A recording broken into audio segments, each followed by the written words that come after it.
네, 안녕하세요. 명지병원 이재혁입니다. 최근에는 혈당 관리에 신경 쓰시는 분들이 당뇨가 아니더라도 굉장히 많은 것 같습니다. 당뇨가 아니지만 혈당 이상이 생긴 분들을 당뇨 전 단계라고 하거든요. 네. 이런 분들이 몇 명이나 있으실 것 같으세요? 전 단계. 네. 제 주변에도 있긴 있어요. 네. 네. 많아요. 한국에서 통계를 내보니까 예. 1,500만 명 정도 됩니다. 1,500만 명이요? 네. 야. 그래서 그렇게나 많아요? 당뇨를 포함해서 2천만 명이 넘는 인구들이 이제 혈당이란 용어에 굉장히 관심이 많아지는 거죠. 그래서 병원에서도 당뇨가 아니지만 자기가 건강검진을 했더니 조금 건강이 이상이 있어서 또는 체중이 많아서 네. 당뇨 수치가 조금 올라가서 혈당 관리에 관심을 물어보는 사람들이 굉장히 많습니다. 네. 혈당 관리란 게 당뇨병도 포함되지만 네. 습관병 중에 하나잖아요. 그래서 하루아침에 이런 좋은 습관을 만드는 게 굉장히 어렵고 맞죠. 평상시에 하나하나의 습관을 잘 만드는 것이 중요합니다. 자, 습관 얘기를 하기 전에 그럼 혈당 하는데 혈당이 무엇인지를 좀 설명을 드리려고 해요. 네. 당이라고 하면 다 나쁜 건지 생각하시는데 그렇죠. 우리 혈당은 굉장히 중요한 몸의 영양소입니다. 아, 중요한 거예요. 네, 우리가 탄수화물을 먹어요. 빵이나 고구마 이런 감자 같은 걸 먹으면 이게 바로 몸에 흡수가 되지 않죠. 네. 몸에 소화가 돼서 탄수화물이 부셔져서 이당류, 단당류 작은 덩어리로 쪼개지고 이게 몸에 흡수가 되는 건데 이런 단당류가 몸에 흡수가 돼서 혈중에 들어가게 되면 포도당으로 흡수가 되고 이 네. 포도당 농도를 바로 혈당이라고 합니다. 포도당 농도. 이 포도당은 우리 몸의 세포 하나하나, 장기 하나하나가 쓸 수 있는 가장 좋은 에너지예요. 네. 자동차로 치면 최고급 고급 휘발유 같은 거죠. 그래요. 근데 이게 너무 많아지면 문제가 생기는 다 거예요. 많으면 문제구나. 우리 몸은 원래 적정량의 탄수화물, 특히나 당분을 혈당을 유지하려는 기능이 있는데 네. 이 기능이 망가지게 되면 혈당이 올라가게 되고 여러 가지 질환이 생기는 겁니다. 이런 혈당을 유지하는 데 가장 중요한 건 많이 들어보셨을 거예요. 우리 몸에서 나오는 인슐린이란 호르몬입니다. 인슐린. 네. 예. 인슐린이 췌장에서 잘 분비가 되어서 들어온 혈당을 필요한 장기, 세포 하나하나에 잘 넣어주고 사용하도록 해주어야 되는데 이런 인슐린이 분비가 잘 안 되거나 또는 인슐린이 여러 가지 이유 때문에 분비가 되었지만 해야 될 일을 잘 못하게 되면 혈당이 올라가게 되는 거죠. 우리 몸은 정상 혈당의 기준을 어느 정도 만들어 놨습니다. 네. 8시간 이상 공복을 하고 정상적으로 수면을 하고 나서 일어나서 아침 혈당을 재게 되면 정상적으로는 90에서 100 정도 사이가 나와야 정상이고요. 90에서 100이요? 네, 그 정도가 공복 혈당의 정상이고 오. 그다음에 예. 아, 저는 식사하고- 좀 가끔 좀 낮게도 나오는데. 네. 70에서 100 정도죠. 70에서 70. 네. 아, 네. 그래서 70 이하로 떨어지면 저혈당 증상이 생기게 됩니다. 아. 다양한 증상이 생기게 되고 또 식사는 종류에 따라 칼로리에 따라 다르긴 합니다만 보통 일반적인 식사 밥 한 공기가 탄수화물 한 300칼로리 정도 되거든요. 네. 그 정도 칼로리를 먹고 나서 2시간 되면 140을 넘지 않아야 됩니다. 오. 이런 것들 넘어서게 되면 이제 혈당이 이상이 생겼다라고 얘기하는 거죠. 네. 아. 근데 저는 예. 제가 그 건강검진을 하면 혈당은 정상으로 나오는데 요즘 들어서 그런가 이제 밥이나 간식을 먹고 나면요. 그 뒤에 그렇게 졸려요. 맞아요. 그래서 나는 왜 이렇게 요새 간식 먹고 나면 이렇게 졸리냐 그랬더니 친구들이 너 혈당 스파이크일 수도 있으니까 너 그거 조심해야 된다. 요새 맞아 혈당 얘기를 하는데 많이 들어는 봤어요, 그죠? 스파이크는 배구 때만 나오는 거 아닌가? 강 예. 스파이크. 혈당에도 스파이크가 있어요. 네, 혈당 스파이크란 용어가 상당히 오래전부터 많이 언급이 됐습니다. 네. 저도 한 7, 8년 전부터 여러 환자분들께 얘기를 해드리고 있는 것 같은데 먼저 영상을 한번 보실까요? 네. 자, 우리 몸이 음식을 먹게 되면 음식을 통해서 영양소가 들어옵니다. 그러면 포도당으로 분해가 되어서 체내 혈중으로 돌아다니겠죠. 혈액에 흡수가 되어서 혈액에 저렇게 하얀 점 같은 포도당들이 돌아다니게 되고 예. 인슐린에 의해서 각 장기로 흡수가 됩니다. 그렇지만 이 흡수가 잘 되고 잘 사용이 되면 혈당이 많이 올라가지도 않고 많이 떨어지지도 않고 항상 항상성을 유지하게 됩니다. 완만하게. 그렇지만 당 대사에 이상이 생기게 되면 어? 혈당이 어머. 너무 오. 과다하게 올라가기도 하고 떨어진 폭이 또 너무 크기도 하고 이렇게 변동이 많아집니다. 진짜 하얀 게 지금 엄청 많아지니까 스파이크가 그렇죠. 확 올라가네요. 다시 돋듯이 그냥 쑥. 와. 네. 네, 그래서 이런 혈당 스파이크란 말은 배구 스파이크 같이 날카롭게 때리는 것도 있지만 네. 신발에 보면 뾰족뾰족한 창이 있잖아요. 네네네. 이렇게 뾰족뾰족하게 혈당이 올라갔다 내려갔다 하는 표현을 써서 혈당 스파이크란 표현을 씁니다. 네. 혈당 스파이크가 왜 문제가 되느냐? 네. 혈당은 우리가 밥 세 끼를 먹게 되면 3번 정도 올라갔다 내려갔다. 우리 몸은 그런 정도에 가장 익숙하게 적응이 되어 있는데 혈당 스파이크가 너무 잦아진다. 또는 너무 폭이 많아진다. 그러면 스파이크를 줄이기 위해서 우리 몸은 아까 혈당을 떨어뜨리는 게 필요한 게 인슐린. 인슐린이라고 그랬죠. 인슐린이 너무 많이 나오게 됩니다.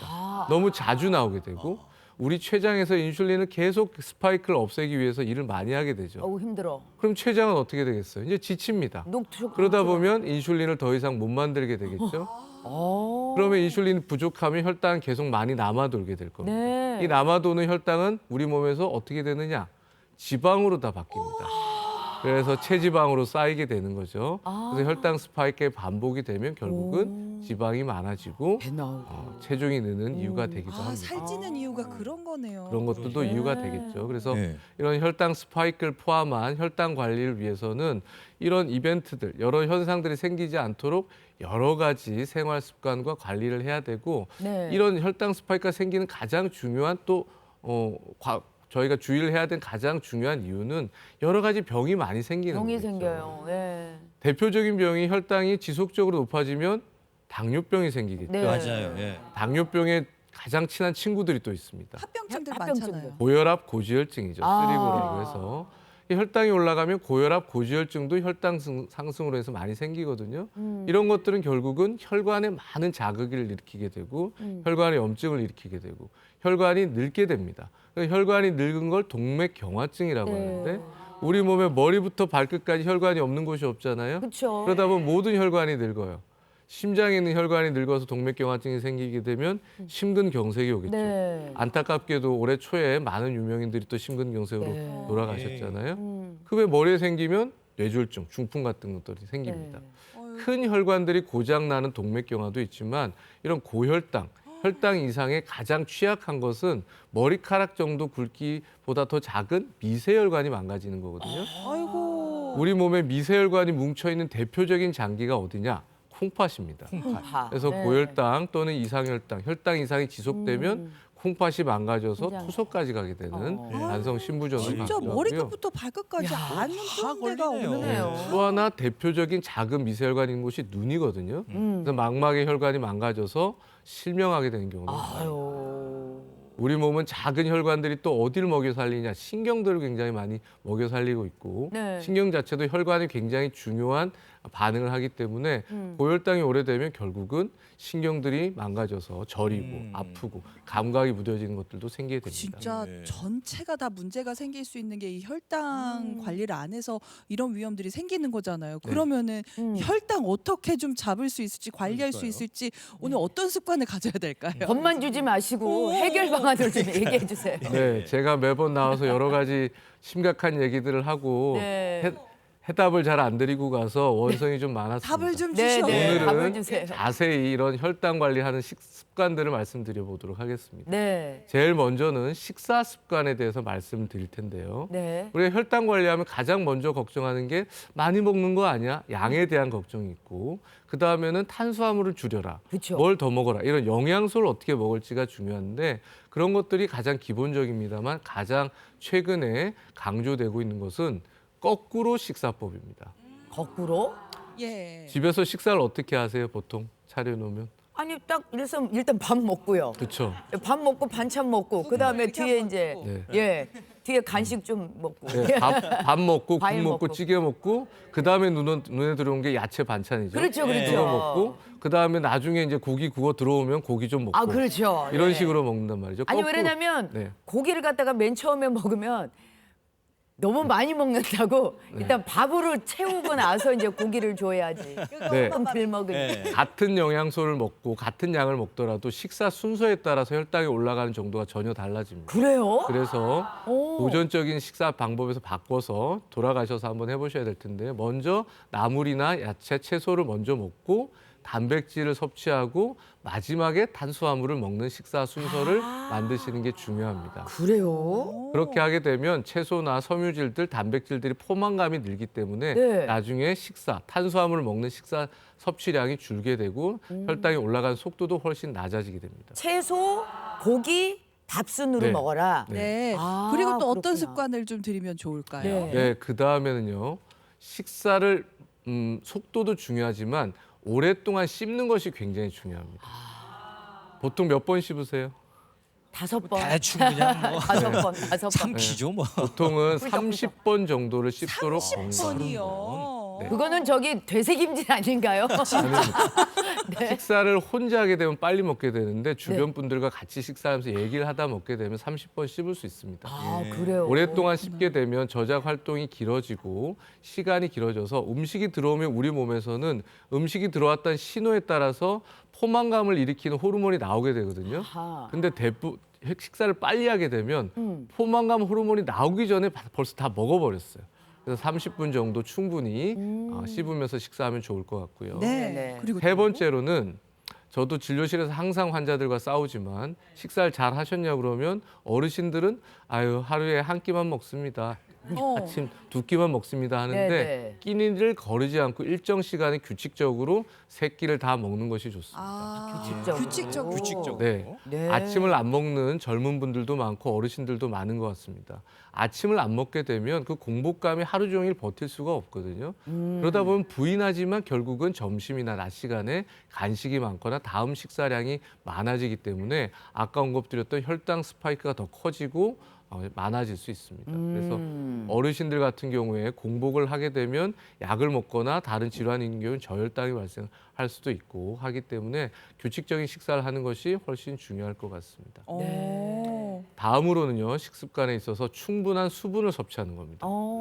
물을 얼마나 먹고 있는지 한번 생각해 보셔야 되는데 가장 권장되는 수분 섭취량은 하루에 1.5리터 이상을 먹습니다. 1.5리터. 그래서 2리터 정도는 많아. 마시도록 하시고요.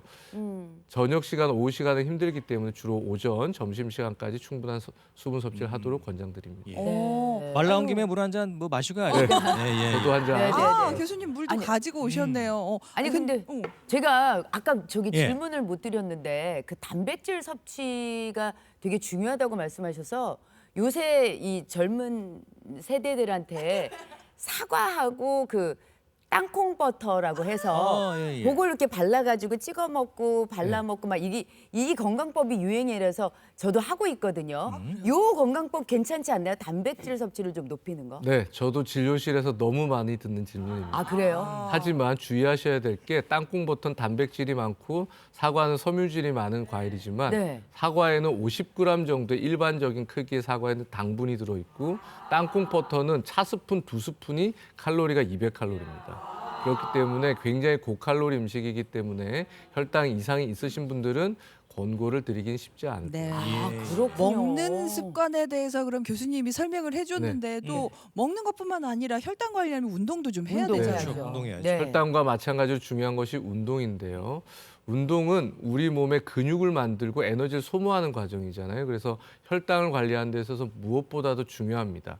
어떤 운동을 어떻게 할 것인지가 굉장히 중요하고 이 근육이란 것이 우리 몸의 혈당을 저장하는 가장 큰 창고이자 혈당을 가장 많이 사용하는 공장 같은 곳이기도 네. 합니다. 그렇기 때문에 근육을 적절히 키우기 위한 운동은 굉장히 중요하겠죠. 네. 운동을 그럼 어떻게 해야 합니까?라는 질문 많이 받으시죠. 네. 예. 제가 운동 열심히 하세요 물어보면 저 열심히 해요. 무슨 운동하세요? 그러면 얼마나 열심히. 저 맨날 걸어요. 어. 어떻게 걸으세요? 그러면 네, 천천히 걷습니다. 운동의 방법과 강도가 굉장히 중요한데 네. 보통은 혈당 관리 위해서 중요한 운동은 유산소와 근력 운동을 반반하도록 권고하고 있는 거고요. 주 5회 또는 주 3회 또는 주당 운동 시간을 150분을 가지도록 권고하고 있고 네. 매일 하기 힘들면 하루에 50분씩 주 3회 이상은 하도록 되어 있고요. 네. 혈당 조절을 위한 운동의 효과는 48시간 가는 것으로 되어 있어요. 네. 그래서 적어도 이틀에 한 번씩은 근력 운동과 유산소 운동을 하시면 좋겠고 8주 정도 주당 150분 운동을 했더니 혈당이 한 8mg/dL 떨어졌다는 연구 그래요? 결과도 꽤 있습니다. 많이 떨어졌네요. 예, 예. 유산소 운동은 잘 아시다시피 걷고 네. 자전거를 타고 수영을 하고 조깅을 하는 것이고요. 네. 근력 운동은 뭐 헬스클럽 가서 무거운 운동을 드는 것뿐만 아니고 뒤꿈치를 들면서 종아리 근육을 키우는 운동 까치발 같은 거죠? 그렇죠. 응. 스쿼트를 해서 허벅지 근육을 키우고 네. 가벼운 아령을 들고 집에서 하고 저항 밴드를 통해서 팔다리 근력 강화 운동을 하시는 것도 충분히 도움이 될 것 같습니다. 네. 밥 먹고 난 후에 간단한 운동을 꼭 해야 될 것 같네요. 예. 그래요. 오. 그러면은 저 같은 경우는 꼭 밥 먹고 나서 그 발 뒤꿈치 드는 거 그리고 네. 지난 시간에 배웠던 슬로우 조깅 그것도 되게 좋더라고요. 간단한 예. 운동들. 예, 막 예, 예. 걷는 것보다 그냥 콩콩콩콩 뛰는 거 꼭 하도록 하겠습니다. 자, 그럼 그 운동과 식이 다음에 또 중요한 생활 습관 몇 가지를 마치고 오늘 강의를 마치려고 하는데요. 네. 제일 중요한 것 중에 하나는 수면입니다. 수면. 잠을 못 자게 되면 스트레스 호르몬이 굉장히 많이 나옵니다. 콜티졸이라는 호르몬이 자는 동안은 안 나와야 되는데 잠을 못 자게 되면 굉장히 많이 나오게 되죠. 콜티졸은 우리 몸의 혈당을 올리는 대표적인 호르몬이기 때문에 네. 수면 부족이 생기면 아침 혈당이 굉장히 많이 올라가는 경우도 있고요. 수면 시에는 또 식욕을 억제하는 호르몬들이 나오는데 이런 수면을 불규칙하게 되면 식욕이 올라가게 돼 있어요. 네. 그래서 야식을 자꾸 먹게 되고 결국은 체중이 증가하게 됩니다. 하루에 7시간 정도의 충분한 수면을 유지하시는 것이 굉장히 중요하고요. 자세한 수면 방법은 이유진 교수님이 말씀해 주실 겁니다. 잠시 후에 또한 예. 중요한 습관은 내 혈당을 자꾸 보는 겁니다. 아. 혈당이 올라가고 내려가고는 증상이 거의 없기 때문에 네. 내 혈당에 대한 걱정이 있으면 자주 모니터링하는 것이 중요하고요. 오. 최근에 혈당을 모니터링하는 새로운 장비들이 많이 나왔고 맞아요. 네, 연속 혈당 측정기라는 그렇죠, 장비가 맞아요. 나왔거든요. 예. 몸에 부착을 해서 실시간으로 보는데 이런 연속 혈당 측정기가 당뇨 환자용으로 나왔지만 당뇨 전 단계나 당뇨 가족력이 높고 이미 혈당의 변동이 많다고 알려진 분들은 본인의 혈당 관리, 체중 관리, 생활 관리, 식이 관리를 위해서는 일부 사용해 볼 수 있는 충분한 좋은 장비인 것 같습니다. 교수님, 근데 오늘 가시기 전에 꼭 저 궁금한 게 있었어요. 네. 요즘요, 이 뭐 당 관리, 뭐 인슐린 그 당뇨 치료제로 개발된 네, 거 맞아요. 비만 치료제 있잖아요. 네. 뭐 일론 머스크도 해서 살을 쫙 뺐다 네. 하는 거 주변에 지금 되게 많이 하고 있어서. 관심 많더라고요. 근데 이게 막 너무 많이 해서 혹시나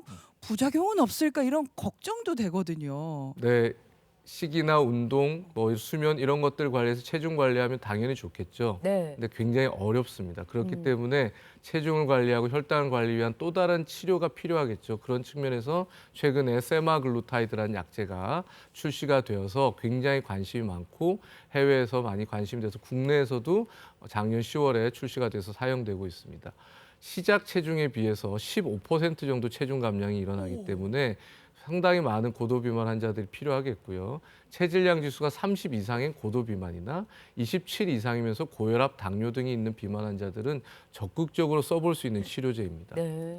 하지만 너무 효과가 좋다고 알려지다 보니 최근에 출시가 된 이후에 체중을 뺄 필요 없는 우리 엄진 아나운서나 네. 김지선 씨 같은 이런 분들도 혹시나 해서 써보신 분들이 상당히 좀 있어요. 많아요. 꽤 많아요. 관심이 막 사용해서는 안 된다는 있죠. 거. 미용 목적으로 사용하시는 분들은 네. 결코 안전할 수가 없습니다. 아, 그래요? 치료제로 개발이 되었고 당뇨병 치료제로 처음 개발된 이후에 체중 감량 효과가 뛰어나서 비만 치료제로 확대가 된 것이기 때문에 단순히 1, 2kg, 내가 3kg 정도 미용 목적으로 빼기 위해서 이 중요한 치료제를 사용하는 것은 부작용을 유발할 수 있고요. 과도한 구토라든지 오심, 복통, 소화불량, 변비 등 설사 등 다양한 위장관계 부작용이 생기고 의도하지 않은 급격한 체중 감소는 우울증 등의 무드 장애까지 동반할 수 있기 때문에 네. 주의하셔야 됩니다. 예, 최근에 외국 사례에서 보면 무분별한 의사와 상담 없이 무분별한 사용으로 고령의 환자가 사망할 수도 있다는 보고도 있었기 때문에 그래요. 반드시 전문가와 상의해서 쓰시면 네. 굉장히 좋은 치료제가 될 수 있을 겁니다. 네, 꼭 네. 전문가와 상의해서 그렇습니다. 치료받기 네. 바랍니다. 예. 네. 네. 강연 마무리해 주시기 바랍니다. 오늘 혈당 관리에 대해서 여러 가지 말씀을 드렸습니다. 뭐 거창한 얘기가 아니죠. 우리 생활에서 바로바로 할 수 있는 작은 습관인데 이 모든 걸 한꺼번에 다 할 수는 없을 겁니다. 오늘 새해니까요. 말씀드렸던 작은 습관 하나하나씩을 바꿔가면서 차곡차곡 쌓다 보면 이제 어느덧 건강한 몸이 되고 건강한 혈당이 되지 않을까 싶고요. 올 새해 결심했던 모든 습관들이 잘 이루어지기를 바라면서 오늘 강연을 마치겠습니다. 네. 감사합니다. 건강한 혈당 관리를 위한 좋은 습관 유지 방법 알려주셨습니다.